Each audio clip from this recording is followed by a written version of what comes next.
Hey y'all, welcome to My Way Mysteries, the channel that brings you interdimensional content, which means that the readings are from a broad and expanded point of view as they are channeled through vast dimensions of space and time. And therefore should resonate with you guys whenever you come across them. So, another revival reading, which is basically my version of collective readings. I think I'm just enjoying doing tarot. So yeah. Let's do another one. Oh, Lord. Guys, no, we can't keep talking about this heartbreak of yours. There has to be something else that's going on. No shade, no shade, no shade, no shade.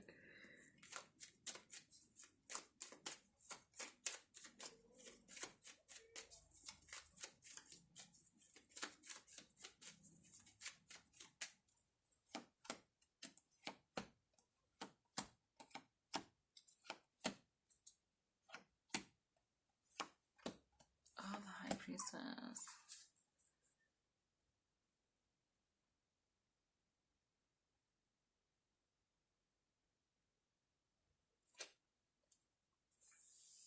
Okay, you're looking forward to the future. You've got the Three of Wands, you've got the Ace of Cups, and you've got the Queen of Cups. Oh, you just want to pour into yourself. You've spent a long time.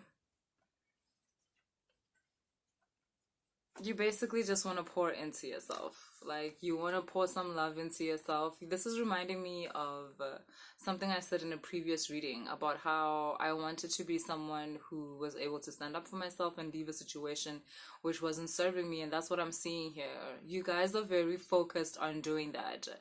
Um, Whether this is like because something has happened in the past or not, but there's just a determination here to pour love into yourself and love into your heart. There's like a new design that you have for who you want to be now, and it's really important for you to mold yourself into that design. You feel like there's been times when you've made other people the main character in your story. Like, there's been too many times when you were the supporting actor or actress in your own story, like in your movie, which now you realize no. Like, you feel as though you've given too much energy to someone who just kept taking and taking and taking and didn't give anything in return. And you kept giving because you thought, oh no, surely one day they're gonna get it. You were like, they're gonna get it. They're totally gonna get it. They're gonna get that we have to pour into each other. But this person didn't do that. Oh my god, this bastard. They basically just took it and they took your energy and just opened other avenues for themselves. And I don't want to lie, like, I know a lot of you will be thinking this is wrong and this is not fair, but if you feel that way, I promise you, you have a very limited understanding of how the universe works. Like, this is what it is. Energy is food. And if you give away your energy without being reciprocated, that, like, whatever you're giving away being reciprocated, that person is going to use your energy as fuel to propel themselves to certain places they want to be. Yes, when eventually you catch on and you close the tap and call back your energy, it's possible that they cannot make it further because they were literally running on someone else's energy. And a lot of times, when someone runs on someone else's energy, they tend to quickly mistake it for their own. They tend to quickly start thinking, oh, this is me. Oh my God, I'm so amazing. I'm so great. Meanwhile, someone is loving the shit out of you and you're not even pouring back to them. And that's why you have this abundance of energy. Um, but yeah, I'm sorry if that's bad news, but someone actually used your energy to portal them into another state of being and so forth. But the thing is, I don't know if you saw that reading where I was talking about love as a state of consciousness instead of an emotion. When love is a state of consciousness for you, it doesn't run out. They didn't deplete you. They cannot. You're secretly a high frequency being, pretending to be human. So they could have never depleted you. If anything, you just did some charity, right? What churches call the Lord's work. That's what you did. And basically, this person also kind of schooled you on your power, because when you're a high frequency being pretending to be human, sometimes you forget and you start to think that you are actually these humans. But the way in which you saw this person build a whole castle out of what you were pouring into them kind of made you realize, like, oh shit, my shit is magic. What if I used it for myself and for the things that I want? And yeah, that has basically been a huge effect as to why you are now pouring into yourself. You got that epiphany and realized, no, wait a minute. If I was pouring love into this person and they flourished the way they did, and I wasn't flourishing because I wasn't pouring that love into myself, that means my love can do something. That means my love is some kind of special. Like maybe I can use it on me. And yeah, that would be a good idea. You've got the high priestess here. What's that about? Because I feel like, why do I feel like,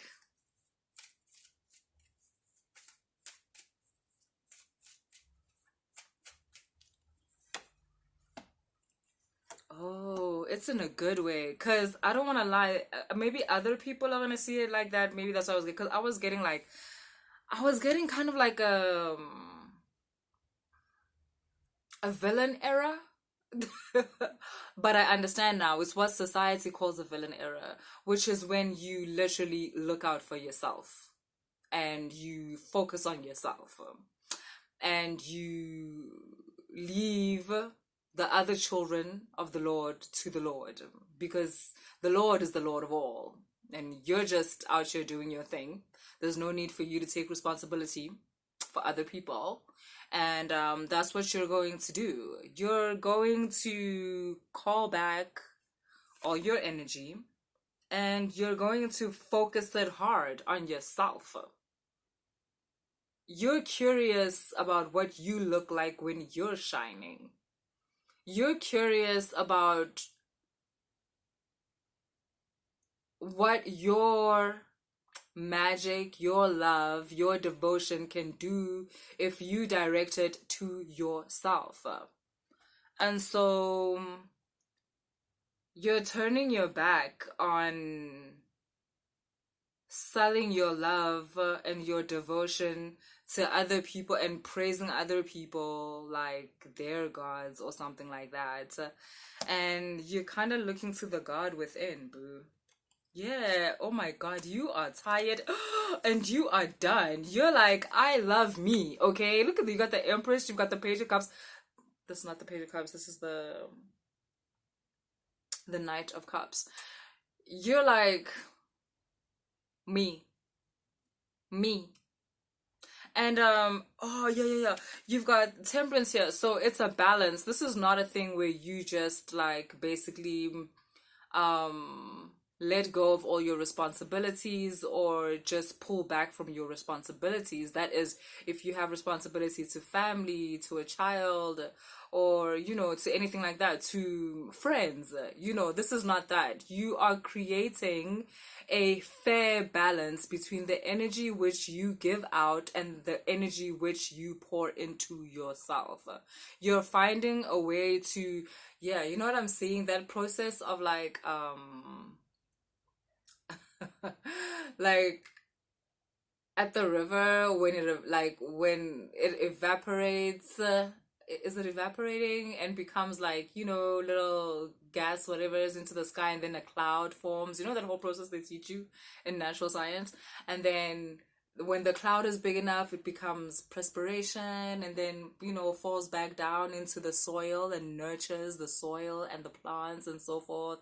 And then once again, evaporation happens, like when the sun hits the ground, and, all that comes up. Like, there's a cycle. You're creating a yeah, then there's photosynthesis. Basically, how a what's it called? There's a word for it. What's it called? Well, it's a system basically, but there's a word, an ecosystem.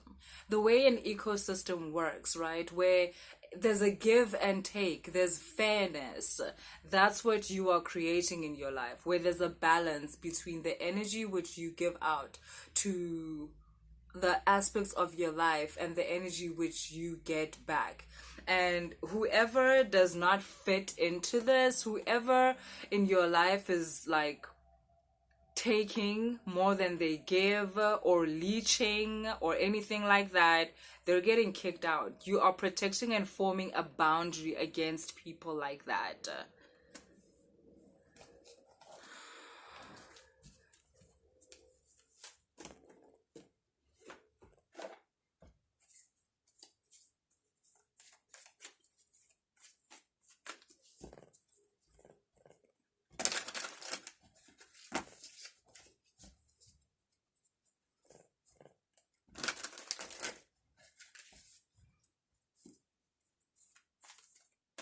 I feel like you're being very brave. You don't want to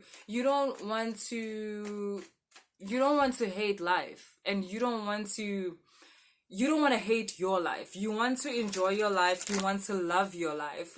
And so you're creating it in a way in which it can sustain you, not in a way where your life bleeds you dry because you don't understand the economics of it.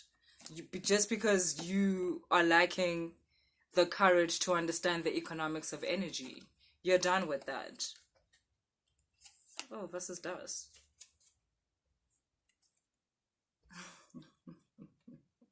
Yeah, some of you at first it felt like you had lost something, but day by day you're starting to realize that the new perspective of yourself that you have gained is actually quite fun. I don't know, I kind of almost see you smiling at something that people would feel like you shouldn't be smiling right now. Shouldn't you like be completely heartbroken? Like, shouldn't you be completely falling apart? But you're here, like, smiling because you feel like the universe done offered you an opportunity. It's offered you an opportunity to build your life again through showing you certain truths of certain situations. Like, you have been offered the opportunity to empower yourself, to build yourself in a version of yourself that you love to be. Because also, it's possible. Like, you've seen it. You almost did it. You just didn't have the courage. You were just so scared. You were so scared of losing certain people. You were so scared of being seen as unfair. You were so scared of being seen as not nice. You were so scared of being unloved. But with this Queen of Fire card, it's like you realizing that it begins with you. And somehow, like I said, a certain ending has brought great joy in your life. Yes, you've got this Ten of Water. Like, you're starting with the Ten of Water. The Ten of Water is the first card of the spread. You're starting with the Ten of Water. Like, a certain ending has brought joy into your life. It's freed you from this idea of yourself, or this certain idea you had about life, where, to be honest, you were starting to very much imprison yourself, you know?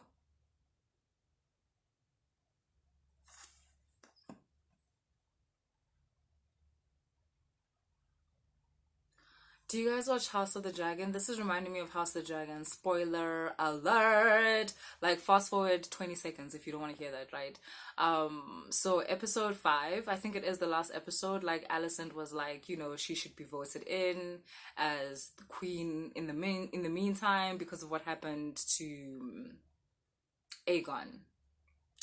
And everybody at the table was like, no, no. And it kind of, you know, kind of makes you feel like, yeah, boo, what the fuck? Like, you tapped into your lower vibration, and the people around the table, they were cool with that as long as it benefited them. But as soon as you now want to be rewarded for tapping into your low vibration, everyone is like, yeah, no, I don't think so. You got nothing. Like, you poured so much into these people and they poured nothing into you. And it's like, what were you expecting? And I feel like that's why the high priestess kind of came in, like in the beginning. It's as if there's a part of you that foresaw that kind of energy where, like, yeah, I'm not gonna win like this. Like, no matter how much I want these people to see me a certain way, no matter how much I want them to love me not like this, they're not going to. Instead, they keep seeing me for the clown that I'm playing right now. Like, this is not gonna get me anywhere. And so, yeah, that's why the ending of a certain situation has actually balanced things out for you, and it's bringing you joy because you kind of feel like you escaped yourself. You escaped a prison which you had made for yourself. So you were able to expand your consciousness outside of, like, the parameters that you had placed, either for love or for family or for friendship, where you were like, I can only have friends if I act like this, or I can only have a lover if I act like this, I can only be close with my family if I act like this. It's like, that was a prison for you because it had you being a clown and being clowned for it. They were enjoying your clownness, but you weren't, because you're not a clown. You're not really a clown. You were just being a clown because you thought it makes them happy, but you're like, come on, I have to have more self-respect than this. I have to have more dignity than this. And that's why the ending of a certain situation actually has you very happy. Because it has you walking into a new world, a new version of yourself, where you're like, I have the opportunity to actually love myself. You've got the 2 of water and the 2 of air. Like, a certain decision expanded your heart space, made you see a certain version of you that is possible, where you can be free to be who you are and you don't have to pretend to be someone else in order to be loved or nurtured or given to, you know? Like, not always someone is taking from you and then treating you like shit. Like, this decision opened you up to a world where you can be loved for being yourself. And yes, right now that starts with you, but it was always gonna start with you. No one was gonna do it if you don't do it first. Like, if you don't do it first, why should they believe that you're worthy of it? Like, you gotta believe it first. And that's what's happening. And, you know, it's taken a while.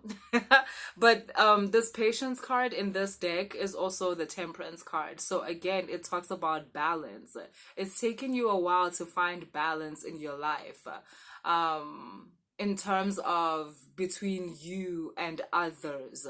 But you're doing it. You're doing it. Look at this. You have so much